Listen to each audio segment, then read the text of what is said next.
नमस्ते विद्यार्थियों, मेरा नाम अरशान है और आज हम लोग एनसीईआरटी की कक्षा 7वीं से विज्ञान की पाठ्यपुस्तक का 18वां अध्याय जो कि है अपशिष्ट जल की कहानी भाग 1 पढ़ेंगे।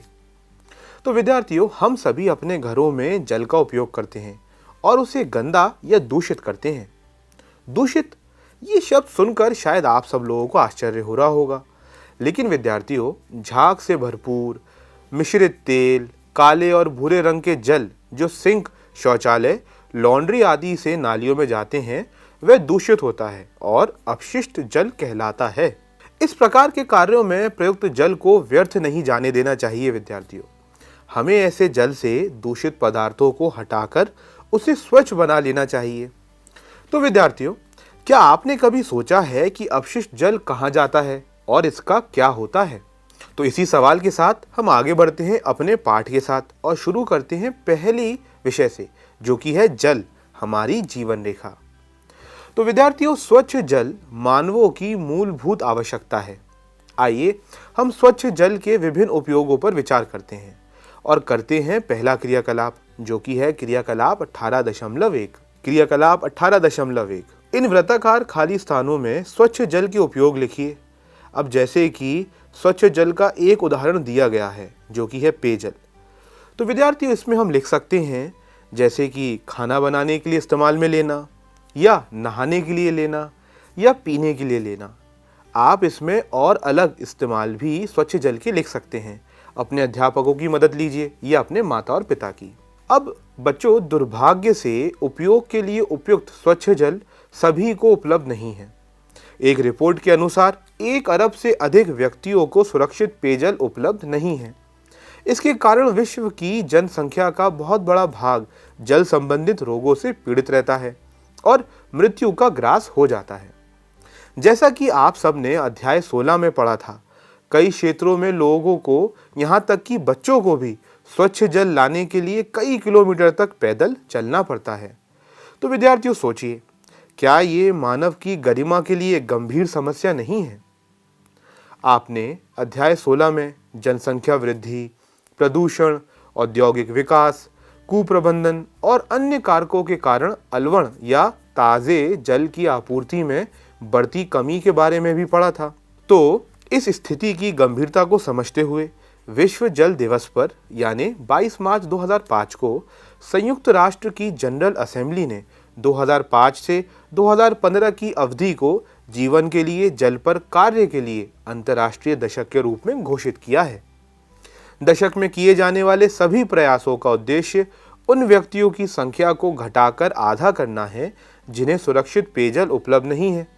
अब ऐसा देखने में आता है कि इस उद्देश्य की प्राप्ति के लिए काफ़ी प्रयास किए गए हैं, लेकिन अभी बहुत कुछ बाकी है।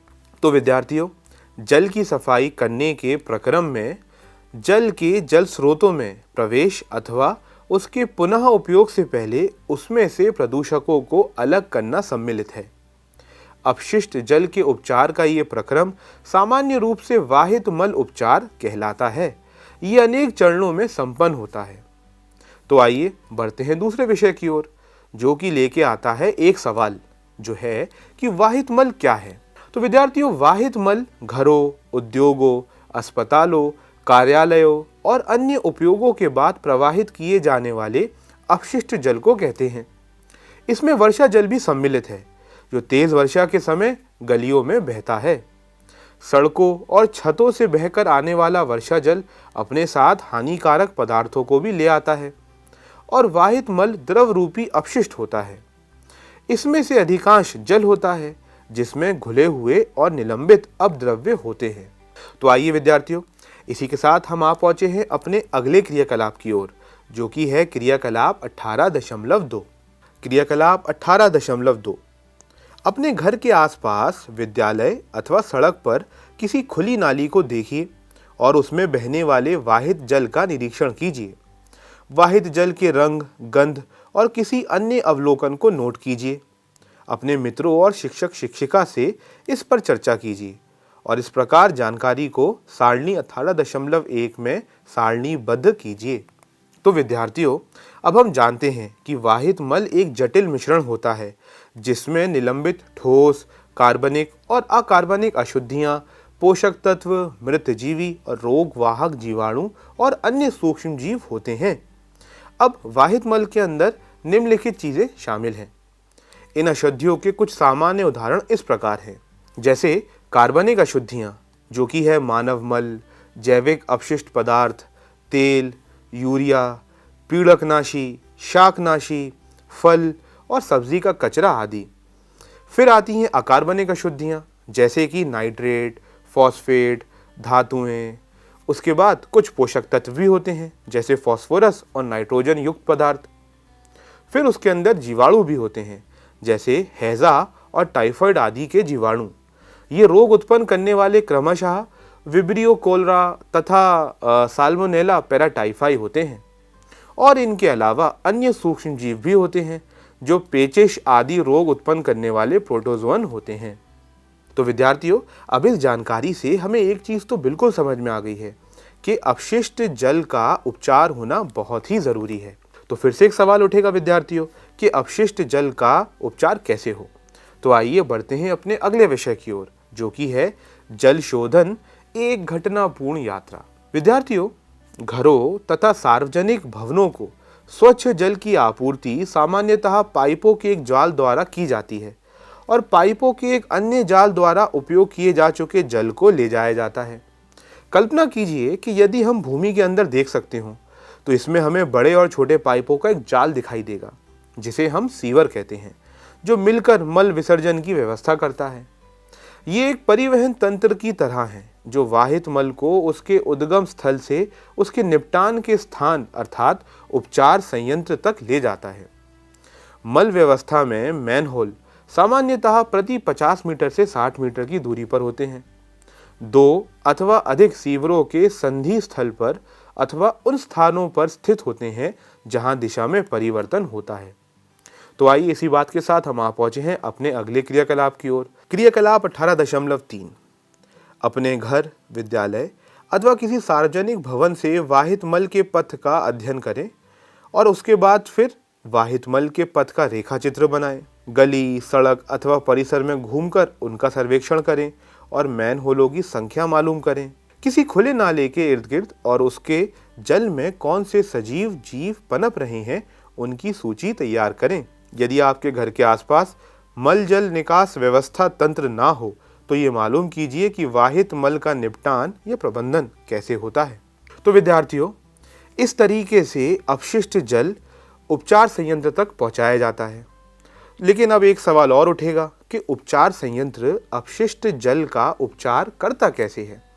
तो आइए इसको अच्छे से समझने के लिए एक क्रियाकलाप और करते हैं, जो कि है क्रियाकलाप 18.4। क्रियाकलाप 18.4। इस क्रियाकलाप को करने के लिए अपने सहपाठियों को समूह में विभाजित कर लें। प्रत्येक चरण में प्रेक्षणों को रिकॉर्ड करें। पहले कांच के किसी बड़े जार को 3/4 भाग तक पानी से भर लेंगे। इसमें कुछ घास के तिनके अथवा संतरे के छिलके जैसे कार्बनिक अपशिष्ट थोड़ी मात्रा में अपमार्जक और स्याही अथवा किसी रंग की कुछ बूंदें मिला देंगे। फिर हम बाद में जार में ढक्कन लगाकर उसे अच्छी तरह हिलाएंगे और मिश्रण को 2 दिन तक धूप में रखे रहने देंगे। 2 दिन के बाद हम मिश्रण को फिर से हिलाएंगे और इसकी अल्प मात्रा नमूने के तौर पर किसी परख नली में डालेंगे। इस परख नली में उपचार से पहले नमूना 1 की चिट लगाकर इसे नामांकित करेंगे और हम मिश्रण की गंध भी लेंगे। फिर कांच के जार में शेष बचे मिश्रण में जल जीवशाला के वातित्र से कई घंटों तक वायु के बुलबुले गुजारेंगे और वातित्र को रात भर जुड़ा रहने देंगे ताकि मिश्रण का कुछ घंटों तक वातन हो सके। अगर हमारे पास वातन नहीं है तो हम यांत्रिक विलोड़क अथवा मिक्सर का उपयोग भी करेंगे। आपको इसे अनेक बार विलोड़ित करना पड़ सकता है। अगले दिन जब वातन प्रक्रम कुछ घंटों तक हो जाए तो किसी अन्य परख नली में दूसरा नमूना डाल लेंगे। इसे वातन के बाद नमूना 2 के रूप में हम नामांकित करेंगे। फिल्टर पत्र के एक टुकड़े को मोड़कर शंखवाकार बना लेंगे। उसके बाद हम फिल्टर पत्र को स्वच्छ पानी से गीला कर लेंगे और फिर शंकु को कीप में लगा देंगे। कीप को किसी स्टैंड पर हम लगाएंगे। कीप में पहले हम बालू और उसके ऊपर महीन बजरी और अंत में मध्यम साइज की बजरी की परतें बिछाएंगे। बचे हुए वातित द्रव को फिल्टर करके बीकरों में हम भर देंगे। द्रव को फिल्टर से बाहर गिरने नहीं देंगे। यदि फिल्टर किया हुआ द्रव स्वच्छ ना हो तो इसे हम तब तक फिल्टर करते रहेंगे जब तक कि स्वच्छ जल नहीं मिल जाता। फिल्टरित नमूने को तीसरी परख नली में हम डालेंगे और उसे फिल्टरित जल अर्थात नमूना 3 के रूप में नामांकित करेंगे। चौथी परख नली में हम फिल्टरित जल का एक अन्य नमूना लेंगे।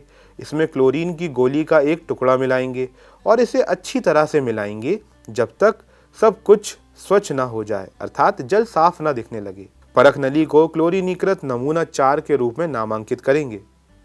सभी परख नलियों के नमूनों का ध्यानपूर्वक अवलोकन हम करेंगे और हमें ध्यान रखना है कि हम इन्हें चखें ना, केवल उनकी गंध ही सूंघें। उसके बाद हम इन प्रश्नों के उत्तर ढूंढेंगे। तो विद्यार्थियों, ये क्रियाकलाप हमने किया जो कि बड़ा ही रोचक था। अब इसमें कुछ प्रश्न हैं जिनके उत्तर हमें अब पता चल चुके हैं। जैसे कि पहला प्रश्न है, वातन के बाद तरल की उपस्थिति में हमने क्या परिवर्तन देखा? तो विद्यार्थियों, वातन उपचार के लिए बैक्टीरिया को ऑक्सीजन प्रदान करता है और स्थिर अपशिष्ट जल को साफ करता है। दूसरा सवाल है, क्या वातन से द्रव की गंध में परिवर्तन आया? तो विद्यार्थियों, हमने देखा कि मामूली बदलाव तो आया। तो विद्यार्थियों, अगला सवाल है, बालू फिल्टर के द्वारा द्रव्य से किस प्रकार की अशुद्धियां दूर की गईं? तो हमने देखा विद्यार्थियों कि जो पानी में तैरती हुई अशुद्धियां थीं वो बालू फिल्टर के द्वारा हटा दी गईं। अगला सवाल है, क्या क्लोरीन से दूषित जल का रंग लुप्त हो गया था? तो विद्यार्थियों, हमने ये चीज़ देखी कि क्लोरीन के उपयोग से पानी की कीटाणु शोधन क्षमता हटा दी जाती है। तो विद्यार्थियों, आगे बढ़ते हैं अगले प्रश्न की ओर, जो कि है, क्या क्लोरीन की कोई गंध थी और क्या ये अपशिष्ट जल के समान या उससे और ज़्यादा अरुचिकर थी? तो विद्यार्थियों, हमने देखा और समझा कि क्लोरीन की गंध तो होती है लेकिन दूषित पानी की तुलना में उतनी बुरी नहीं और बहुत ही कम होती है। तो विद्यार्थियों, इसी के साथ हम अपने इस पाठ के अंत तक आ चुके हैं। अब इस पाठ में हमने कई सारी रोचक चीज़ें सीखी। हमने जाना कि प्रयुक्त जल अपशिष्ट जल है और अपशिष्ट जल का पुनः उपयोग किया जा सकता है। हमने ये भी जाना कि अपशिष्ट घरों, उद्योगों, कृषि क्षेत्रों और अन्य मानवीय गतिविधियों से उत्पन्न होता है और इसे अंग्रेजी में हम सीवेज कहते हैं। साथ ही साथ बच्चों, हमने ये जाना कि मल एक तरल कचरा है जो पानी और मिट्टी के प्रदूषण का कारण बन सकता है और अपशिष्ट एक सीवेज ट्रीटमेंट प्लांट या जिसे हम कहें अपशिष्ट जल उपचार संयंत्र से ठीक किया जा सकता है या उसका इलाज किया जा सकता है। और हमने ये भी जाना कि इलाजी पौधे अपशिष्ट जल में प्रदूषकों को एक स्तर तक कम कर देते हैं जहां प्रकृति इसकी देखभाल कर सकती है। तो विद्यार्थियों, आइए अब आगे बढ़ते हैं अपने अभ्यास भाग की ओर, क्योंकि इस पाठ के साथ अभ्यास करना भी बहुत जरूरी है। तो बढ़ते हैं अपने पहले प्रश्न की ओर, जो कि है, सीवेज क्या है? बताएं कि अनुपचारित मल को नदियों या समुद्रों में छोड़ना हानिकारक क्यों है? तो विद्यार्थियों, इसका उत्तर कुछ इस समान है कि सीवेज एक तरल पदार्थ है जिसमें अपशिष्ट होते हैं जो घरों, औद्योगिक और कृषि गतिविधियों द्वारा पानी में बहा दिए जाते हैं। नदियों या समुद्रों में अनुपचारित मल का निर्वहन करना हानिकारक है क्योंकि ये पानी के पूरे स्रोतों को प्रदूषित कर सकता है और सीवेज में हानिकारक तत्व और बीमारी करने वाले जीव भी होते हैं। इसलिए पानी में अनुपचारित मल छोड़ना खतरनाक है। तो विद्यार्थियों, अब आगे बढ़ते हैं अपने अगले प्रश्न की ओर, जो कि है, पानी को कीटाणु रहित करने के लिए प्रयुक्त 2 रसायनों का नाम बताइए। तो विद्यार्थियों, पानी को कीटाणु रहित करने के लिए प्रयुक्त 2 रसायन हैं क्लोरीन और ओजोन। इनका इस्तेमाल होता है पानी को साफ करने के लिए।